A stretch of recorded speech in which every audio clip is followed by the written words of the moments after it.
జాతీయవాద జర్నలిజానికి అసలైన వేదిక నేషనలిస్ట్ హబ్ ని సబ్స్క్రైబ్ చేసుకోండి. నోటిఫికేషన్స్ కోసం బెల్ ఐకాన్ పై క్లిక్ చేయండి.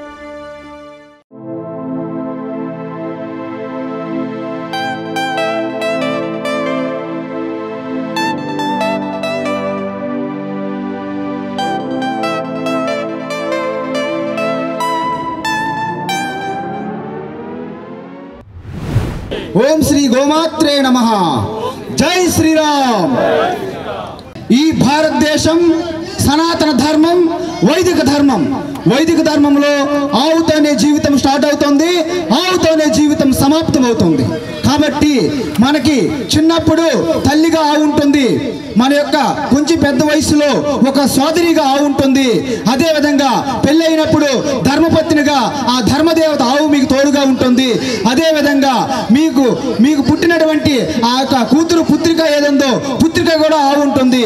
అంటే ఆవు అనేది నిత్యం నిరంతరము మీకు రక్షిస్తూ పోషిస్తూ మీకు సాయి సహకారంగా మీకు భరోసాగా భద్రత కలిగించే ఒక ఏకైక జంతువు ఉన్నదంటే అది ఆవు. గోమాత భారతమాత, భారతమాత భగవద్గీత. తలమానికము గోవులే. ఎందుకంటే వైదిక పరంపర ఆ సమయంలో ఎక్కడ ఏ జరిగినా ఏ రాజుల యొక్క ధనాన్ని గోవులతోనే చూసేవారు. ఇతర ప్రాంతాల నుంచి వచ్చినటువంటి ఈ భారతదేశంపై దండయాత్ర చేసి అనేక కుట్రలు కుతంత్రాలతో మత మార్పిడే ధ్యేయంగా పనిచేస్తున్నటువంటి ఆ గ్రంథాల్లో ఎక్కడ కూడాను గోరక్ష అనే పదం ఉండదు. Take Bhagavad Gita your shelter, take Bhagavad Gita your ఆశ్రయ. జై శ్రీరామ్. Krishna with you. ఓం తత్సత్. సర్వం శ్రీ కృష్ణార్పణమస్తు. ఓం శ్రీ గోమాత్రే నమః. కార్తీక శుద్ధ అష్టమి. సో ఆ వ్రతాన్ని నేను చేసే భాగ్యం నాకు కలిగింది. చాలా తక్కువ మంది తెలుసు. సో ఆ వ్రతం చేయడం వల్ల నాకు ఈ గోహత్యలను ఆపాలి, గోవధను ఆపాలి అనే సంకల్పానికి గోమాత వారు ఒక సందేశం ఇవ్వడం జరిగింది. ఆ సందేశం మూల సారాంశం ఏంటి అంటే, గోమాతయే రక్షకురాలు, గోమాతను మించి రక్షణ లేదు. ఇది గోమాత వారు నాకు ఇచ్చినటువంటి సందేశం. అందరం మనం గోమాతను రక్షించాలి అంటున్నాం. వాస్తవానికి గోమాత మనల్ని రక్షిస్తారు. భారతదేశ కేంద్ర ప్రభుత్వానికి ప్రతి సంవత్సరం జరిగేటువంటి ఈ గోమాంస ఎగుమతితో ఎంత రెవెన్యూ వస్తుందో ఏమన్నా ఐడియా ఉందా? ఫిగరు 5,000 కోట్ల రూపాయలు. ఇప్పుడు మన కేంద్ర ప్రభుత్వం వేస్తున్న రోడ్లన్నీ అడబ్బే. గోమాంసం విక్రయం వల్ల వచ్చిన పన్నుతో రోడ్లు వేసుకొని దర్జాగా కార్లు బైక్లు వేసుకొని తిరుగుతున్నాం. 1 కోటి పైన జనాభా ఉండే ఈ సిటీలో సగం మంది హిందువులు ఉంటారా? 50 లక్షల మంది హిందువులు ఉంటారా? 50 లక్షల మందిలో గోహత్యను ఆపుదాం రండి అని విశ్వ హిందూ పరిషత్ వాళ్ళు, బజరంగ దళ్ వాళ్ళు ఇంత ఖర్చు పెట్టుకొని వాళ్ళు జీవితాలు త్యాగం చేసి మీటింగ్ పెడితే 50 లక్షల మందిలో ఎంతమంది వచ్చినామండి? వీటికి గట్టిగా నా కళ్ళకి 100 మంది కూడా కనపడ్డాంలే. అంటే మీరు ఒక్కొక్కరు 1,00,000 మంది హిందువులకు మీరు ప్రతినిధులు. ఈ గోవు అనేది మనకు ఒక అమృతాన్ని ఇచ్చే తల్లి. ఎందుకంటే మనకు ఈ పంటలు వండాలంటే గోపేడ కావాలి. మన స్వామీజీలు కూడా ఆ గోపాలు జీవిస్తూనే మరి ఇంత జ్ఞానమైనటువంటి స్వరూపం శక్తిని పొందుతున్నారు. అలాంటి గోవుని హత్య చేస్తుంటే మనందరం మౌనంగా ఉండడం చాలా అన్యాయం. ఎందుకంటే మన తల్లిని చంపితే మనం ఊరుకుంటామా? ఇలాంటి స్థితి జరుగుతున్నది. కాబట్టి ప్రతి వాళ్ళు మీరందరూ కూడా ప్రతి ఇంటి లోపల గోవుని పెంచుకోవాలి. అదేం చేస్తుందో తెలుసా? మీ ఉచ్ఛ్వాస నిశ్వాసాలు అంటే మీ వాయుతత్వంలో ఏదైనా దోషం ఉంటే దాని దగ్గరకు ఉంటే ఆ వాయుతత్వ దోషాన్ని తీసేస్తుందట. అంటే మా ఇంటి యజమానికి ఏం వ్యాధి ఉంది, ఆ వ్యాధిని తగ్గించాలంటే దాని దగ్గర ఆ ఉచ్ఛ్వాస నిశ్వాస వాయుతత్వాన్ని అది మనకు ప్రసారం చేస్తుందట. అందుకే గోవుని దర్శించమంటది శాస్త్రం. మరి ఎందరూ గోవుని దర్శిస్తున్నారు? మరి ఎందరిళ్ళలో గోవులు ఉన్నాయి? గోవులు ఎందుకు పెంచలేకపోతున్నాము? స్వామీజీలు గోశాలలు ఎందుకు పెడుతున్నారు? అదంతా మనం తెలుసుకునే అవసరం ఉంది కదా. పూర్వంలో వివాహాలైతే గోవుని గోతో పాటు ఒక దూడను కూడా పంపేవారు. ఎందుకో తెలుసా? ఇది నిన్ను రక్షిస్తుంది, తన బిడ్డని రక్షించుకుంటూ తర్వాత నిన్ను కూడా రక్షిస్తుంది అని చెప్పేసి ప్రతి వాళ్ళ ఇంటి లోపట్ల కళ్యాణాలు జరుగుతుంటే ఆ తల్లిని సాగనంపేవారు. కాబట్టి మీరందరూ కూడా ఆ గోవుని రక్షించి ఆ గోవులో ఉన్న ఒక శక్తిని మీ అందరూ కూడా పొందుతారని ఆశిస్తూ అందరం కూడా ఒకసారి చెప్దాం, జై శ్రీరామ్. లోకమాత, గోమాత, విశ్వమాత అని వేదాలు, పురాణాలు, ఇతిహాసాలు ఎన్ని చెప్తున్నప్పటికైనా, ఎంత ఘోషిస్తున్నప్పటికైనా మన ప్రాంతం, పక్క ప్రాంతాలు విడిచిపెడదాం, మన ప్రాంతం పెట్టుకు మాత్రము మనమందరం కూడా విన్నట్టు విని, కన్నట్టు గని, ఒక వంక చూసి చూడనట్టుగా, విని విననట్టుగా, నిమ్మకు నీరెత్తినట్టుగా ఉన్నారు మనలో ఉన్నటువంటి కొందరు క్రూరులు, మృగులు.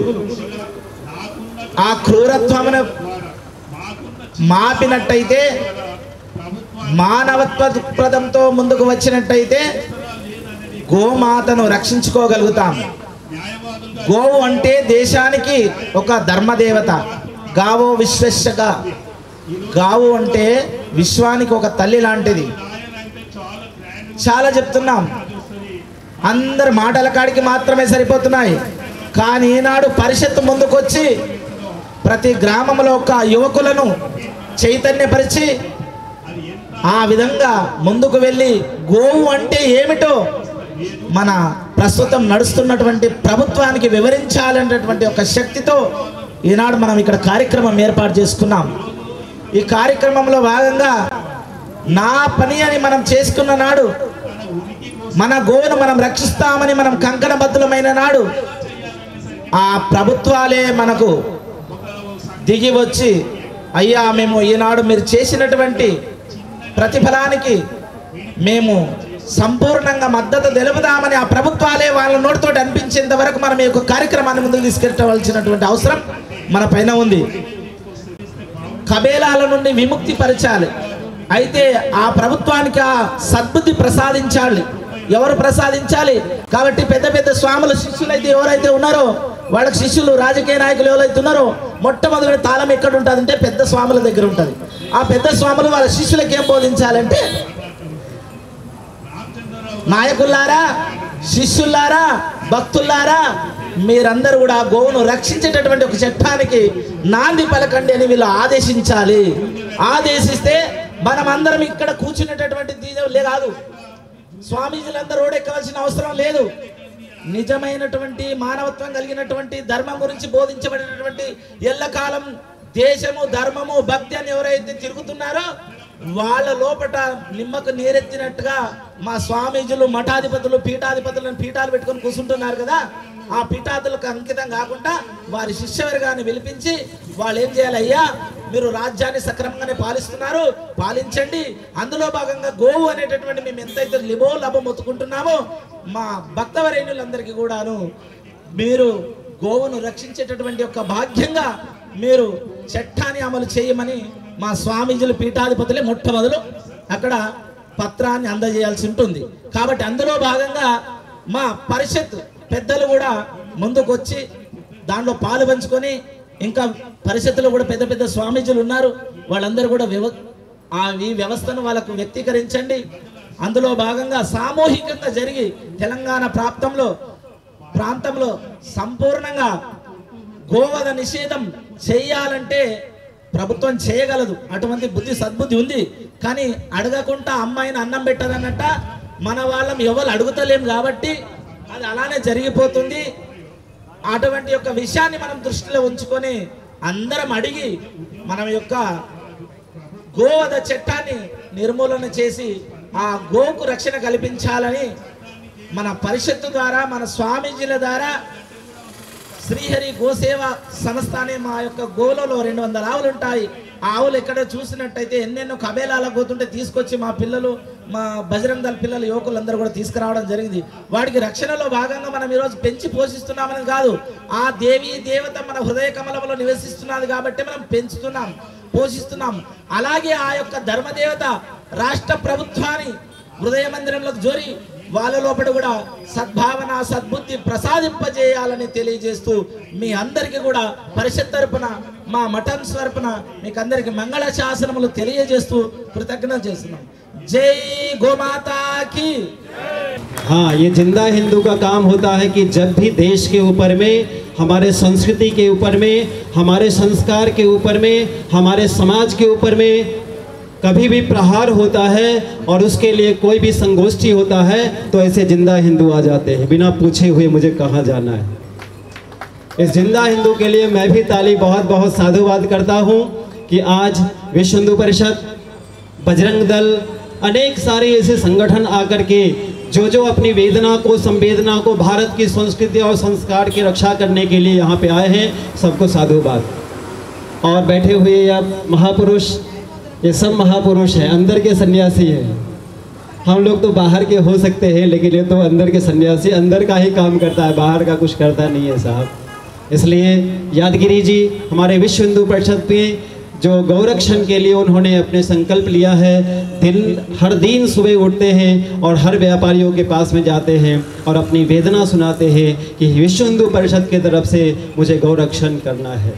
ध्यान रखिए, गाय एक ऐसी प्राणी है जो धन भी है और धर्म भी है। क्या है? धन भी है और धर्म भी है कि नहीं, ये बताइए। अगर आप के दूध देना बंद कर देती है गाय तो फिर उसके गोमूत्र से, गोबर से जब पंचगव्य बनाते हैं तो हमारे शरीर के पूरे रोग मिट जाते हैं। तो जब बेचते हैं तो धन भी आता है ना। लेकिन आज हमारी वेदना है कि किसान भाई जैसे दूध देना बंद कर देती है तो इन जिहादियों और जल्लादों के साथ में बेच दिया जाता है।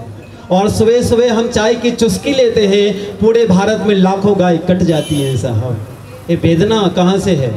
ध्यान रखिए, माताओं के ऊपर में, इस देश के ऊपर बहुत अत्याचार हुआ है।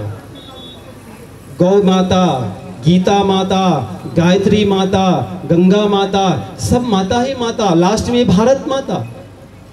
मैं आपको 10 उदाहरण दूंगा हमारे बैकग्राउंड गौ रक्षा कैसे किया जाता है। आपको मैं 10 अवतार के 10 एग्जाम्पल्स दूंगा कि गौ रक्षा कैसे की जाती है।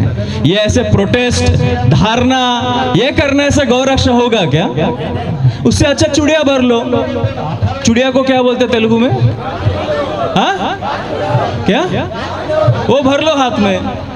ये प्रोटेस्ट करने की जरूरत है क्या? मतलब देखो, धर्म इतना नीचे गया है कि हम उस गौ रक्षा को करने के लिए प्रोटेस्ट कर रहे हैं। थू है हम लोग पे, चित्थू है हमारे ऊपर। ऐसे रक्षा होगा? नहीं होगा। वो साक्षी मेरी बेटी के ऊपर जब उस राक्षस साहिल ने वार किए तब उधर बहुत सारे नामर्द हिंदू इधर से उधर से जा रहे थे ना, देख रहे थे। उधर अगर 5 हिंदू भी एक साथ आते तो उस साहिल की, उस माँ मतलब उस साहिल का उधर ही वध कर देते, है कि नहीं? उस बेटी की रक्षा कर सकते थे, है कि नहीं? है कि नहीं? गौ माता, हम क्या बोलते हैं उसको? गौ माता। मैंने आपको सबसे पहले एग्जाम्पल क्या दिया? अगर आपकी माँ के ऊपर पब्लिक में रेप हो रहा है तो आप उसका क्या करेंगे? हाँ, उसका सिरछेद कर देंगे ना। अगर गौ का कोई कत्ल कर रहा है तो आप क्या करेंगे? बस ये सिंपल है। कुछ लोग बोलेंगे, मीडिया के लोग बोलेंगे, अरे स्वामी जी बोल रहे हैं कि लिंचिंग करो। लिंचिंग मत करो, वध करो बोल रहा हूं मैं कुछ गलत बात नहीं कर रहा हूं। I am not talking something which will break the law and order of the system. I am talking to get न्याय। न्याय के कोर्ट में जाके धरना करके न्याय कभी नहीं मिलता है। और ऐसे थर्ड क्लास तेलंगाना जैसे राष्ट्र में जहां पे थर्ड क्लास गवर्नमेंट है, वहां से न्याय मिलेगा? मैं कुछ दिन पहले गौशाला का इनॉग्रेशन के लिए गया था। उस इनॉग्रेशन में आपके इस गवर्नमेंट के लोग थे। मैं उठ के चला गया। बोले स्वामी जी आप क्यों उठ के जा रहे हैं? आप कुछ तो बोलिए। ठीक है, मैं 5 मिनट बोलूंगा। इस देश में सबसे ज्यादा अधर्म 4 जिलों में है। सबसे number 1 Telangana, number 2 Kashmir, number 3 Bengal, और उसके बाद अगर छोटा कहीं पे आता है वो है छत्तीसगढ़ और आंध्र प्रदेश, केरला। परफेक्ट। क्यों? सबसे ज्यादा जहां पे गोवध या गो हत्या हो रहा है वहां पे सबसे ज्यादा अधर्म है कि नहीं?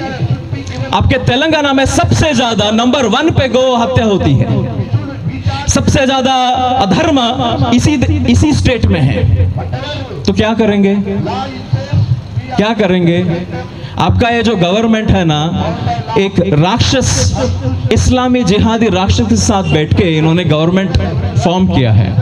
आपको लगता है ये गवर्नमेंट से डिमांड करके ये गवर्नमेंट पास करेगा? ये ऐसे लोग हैं, ये ऐसे मुल्ले कटवे ऐसे लोग हैं जो किसी के ऊपर भी रेप करते हैं। स्त्री, छोटी बेटी, छोटे बच्चे, बॉयज, जेंट्स, पुरुष। कुछ दिन पहले मैंने एक वीडियो देखा था, एक आदमी गौ माता के ऊपर कुछ बोलने के लिए भी मुझे शर्म आ रही है, ये बोलने के लिए मुझे शर्म आ रही है एज अ सन्यासी। क्या करे ऐसे लोगों का? ये सुसंस्कृत लोग हैं क्या? ये धार्मिक लोग हैं क्या? इनको कोई सभ्यता है क्या? कोई रूल्स रेगुलेशंस डिसिप्लिन है क्या? तो ऐसे लोगों का क्या किया जाता है? ऐसे वाइल्ड मैड डॉग का, मैड एनिमल्स का क्या किया जाता है? हाँ? वही आंसर है। मैं इधर बात करके भाषण देके कुछ नहीं होने वाला है। सब लोग ने 1-1 घंटा, आप लोग बोर भी हुए रहेंगे। अरे कितना भाषण, मैं खुद बोर हो रहा था यहाँ पे बैठ के। ये टॉर्चर है हमारे ऊपर। उसका कारण है कि गोहत्या। मैं आपको कुछ बहुत इंटरेस्टिंग अभी 4 फैक्ट्स बताऊंगा। कृष्ण का एक नाम है, उसका नाम है गोपाल। गोपाल। कृष्ण का संपूर्ण लीला किसके ऊपर आधारित है? गौ माता के ऊपर। इसके लिए कृष्ण फेमस है। कंस से युद्ध किया क्योंकि कंस जितना भी गोधन है, गोधन मतलब पंच गव्य, पंच अमृत, दूध, दही, मक्खन, घी वगैरह वगैरह, ये सब मथुरा से लूट के कंस लेके जाता था। इसके रेबल के लिए, उसके रिवॉल्यूशन के लिए कृष्ण ने एक बहुत बड़ा आंदोलन निर्माण किया। कृष्ण ने कंस का वध किया और गौ का रक्षण किया। यह हो गई कृष्ण की लीला। आपके इस देश में, इस आंध्र में वेंकटेश्वर बालाजी ने अवतार लिया। वो गौ माता रोज वेंकटेश्वर बालाजी को पालू दूध देती थी, उनकी सेवा करती थी, है ना। ये पालू कैसे गायब हो रहा है? कौन ये पालू चोरी कर रहा है? एक आदमी उसको फारसा मार के उस गौ को मारने का प्रयत्न किया। तुरंत वेंकटेश्वर बालाजी वो एंट हिल को क्या बोलते हैं तेलुगु में? चिम्मा का हिल को क्या बोलते हैं? एंट हिल को क्या बोलते हैं? वो गद्देपारा में से वेंकटेश्वर बालाजी बाहर उत्पन्न हुए और तुरंत उसको शिक्षा दंड दिया। ये सबसे बड़ा उदाहरण कहाँ का है? आपके आंध्र प्रदेश का है ना, आपके इसी तेलंगाना का है ना। तो सबसे मेन क्या है? एक्शन लेना है। वेंकटेश्वर बालाजी बोले क्या है, चलो मैं प्रोटेस्ट करता हूं, एक एक्ट लेके आओ, एक बिल लेके आओ, ऐसे कुछ उन्होंने डिमांड रखा क्या? हा? नहीं रखा। ठीक है, दूसरा उदाहरण देता हूं। गौतमी, गोदावरी, ये नदी कहां पे है? गोदावरी नदी कहां पे है? आपके इसी तेलंगाना में, इसी आंध्र में है। इसकी स्टोरी क्या है पता है?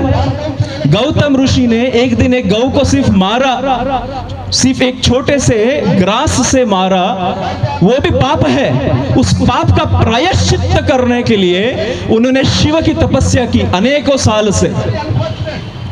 वो शिव तपस्या के बाद साक्षात गंगा ने आपके इसी तेलंगाना, इसी आंध्र प्रदेश, इसी महाराष्ट्र में गौ का उद्धार करने के लिए साक्षात गंगा माता ने अवतार लिया। ये सबसे बड़ा उदाहरण मैं किसको दूं?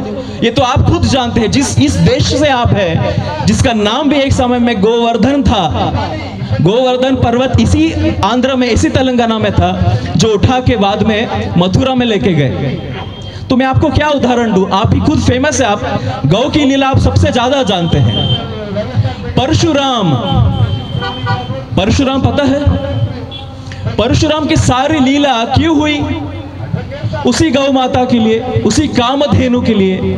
कर्तरवीर अर्जुन ने जब गौ माता का हरण कर लिया, लेके गए, और जब उन्होंने उनके पिताजी का वध या हत्या की, उसका बदला लेने के लिए परशुराम ने 21 बार 21 टाइम्स जो बैड पॉलिटिशियंस थे इस पूर्ण पृथ्वी पे उनका वध कर दिया। क्यों?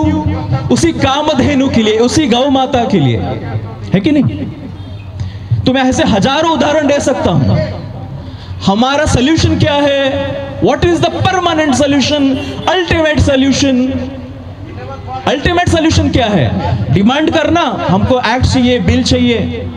ऑलरेडी गो संवर्धन एक्ट है आंध्रा का 1977, बट आपके तेलंगाना उसको इंप्लीमेंट नहीं कर रहा है। सेंट्रल गवर्नमेंट के बहुत सारे एक्ट्स हैं। Article 48 directive principles of constitution of India का भी एक्ट है, बट ये कुछ भी आपके स्टेट में एग्जीक्यूट नहीं कर रहे हैं। तो ये किसका प्रॉब्लम है? Whose problem it is? Government का प्रॉब्लम है? हम गवर्नमेंट है ना, we the people are the government.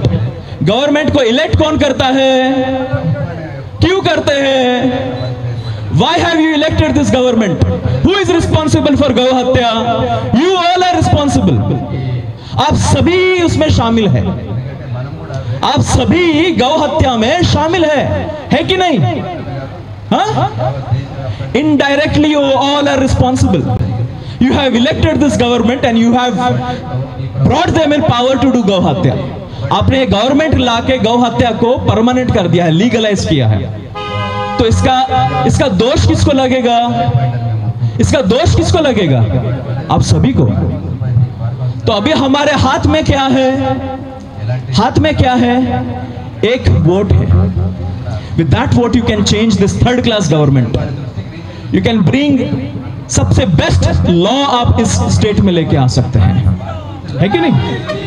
ये कौन लेके आ सकता है? मैं, एक स्वामी जी। मैं आपको एक पावरफुल स्टोरी बताता हूं इस देश की, जहां पे लगभग 2600 स्वामी जी ने दिल्ली में, जब कांग्रेस गवर्नमेंट पावर में आया 70s के टाइम में, 2600 स्वामी जी ने ऐसा धरना दिया था। नागा साधु जब बाहर निकलते हैं तो भगवान भी डरते हैं उनसे, उनके हाथ में त्रिशूल तलवार होती है।